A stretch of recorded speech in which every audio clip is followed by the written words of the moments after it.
There's a lot of people out there, sports, news, and beyond, that have aspirations to get in media, whether it's in news or sports or whatever the case may be. And we pay attention to a lot of things that's going on, and we've seen the digital stratosphere really, really elevating in the mind's eye. Hell, I got my own podcast. I could have had a radio show. I didn't want that. I wanted a podcast. I wanted a show. Why? Because I wanted to put it over the digital airwaves of YouTube, because they've got over 2 billion unique listeners and viewers every single day. But I got to tell you this, ladies and gentlemen, because it's very, very important. Pay attention to what's going on. There's a joint venture forming to launch a streaming sports service in the United States of America. And it was announced yesterday, involving ESPN, Fox, and Warner Brothers Discovery. They'll bring together sports linear networks and direct-to-consumer services like ESPN Plus, offering to include the NFL, NBA, WNBA, MLB, NHL, NASCAR, college sports, UFC, PGA Tour, golf, Grand Slam tennis, the FIFA World Cup, cycling, and even more than that.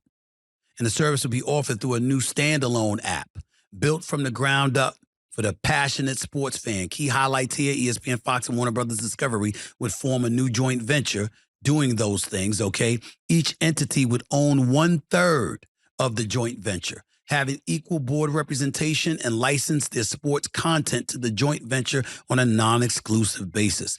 The service will have a new brand with an independent management team, according to the reports. And subscribers would also have the ability to bundle the product, including with Disney Plus, Hulu, and or Max.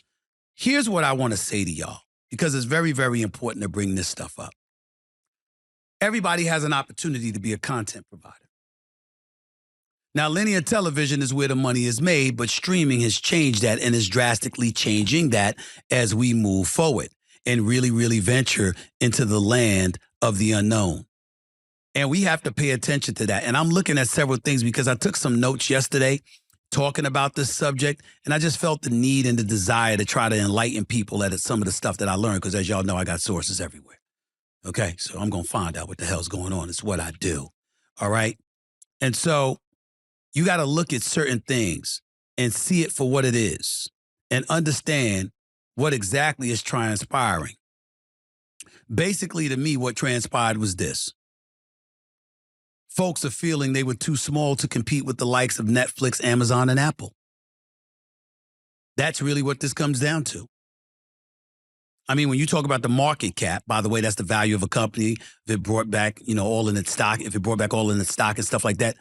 For Warner's, it's $24 billion. For Disney, reportedly, it was about $180 billion. Ladies and gentlemen, Amazon, if you're thinking about its market cap, is at $1.75 trillion. Apple is at $2.9 trillion.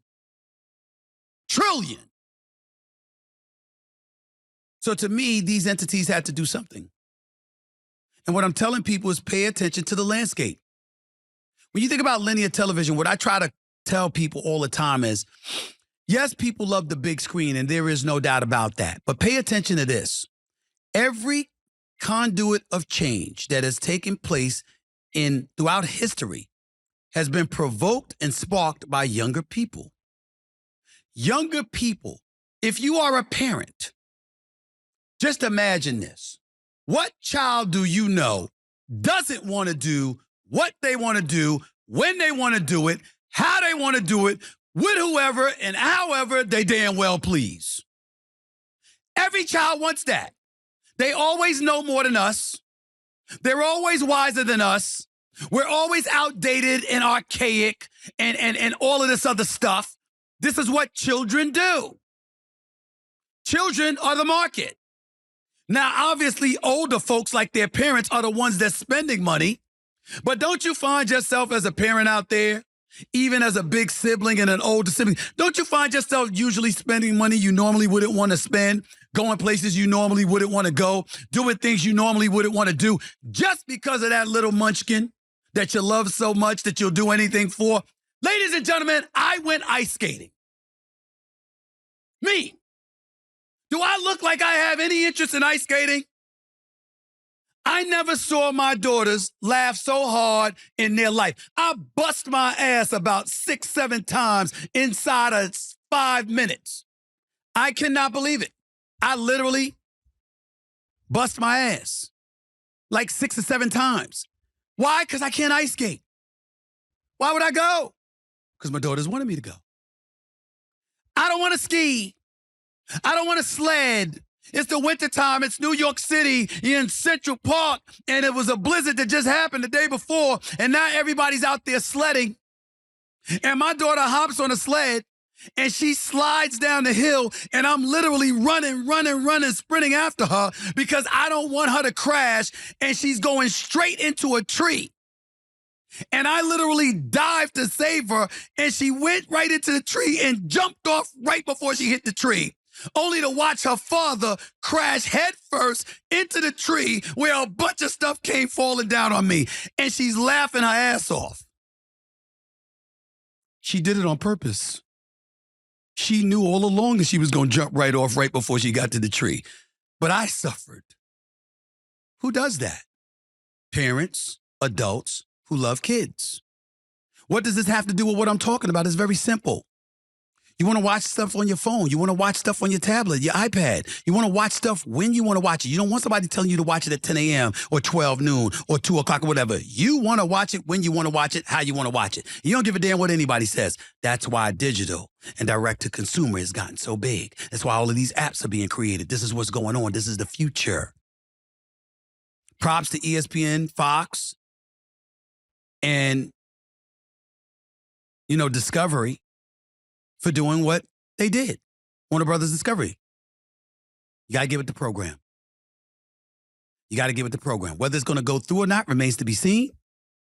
You never know how the sports leagues are going to react to this. You never know whether the Department of Justice is going to get involved because of monopolization or the potential of price, price, cost certainty or price fixing, whatever it is. Who the hell knows?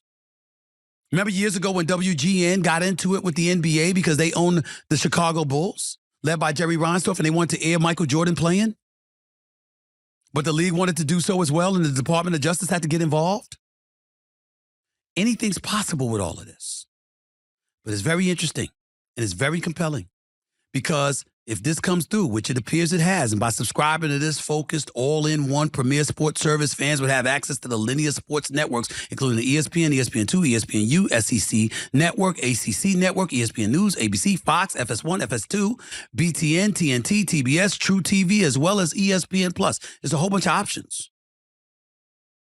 And life's about options, y'all. That's what we're witnessing. But it's only about options for those who pay attention on how to capitalize off of those options that are presented to all of us. Think about that.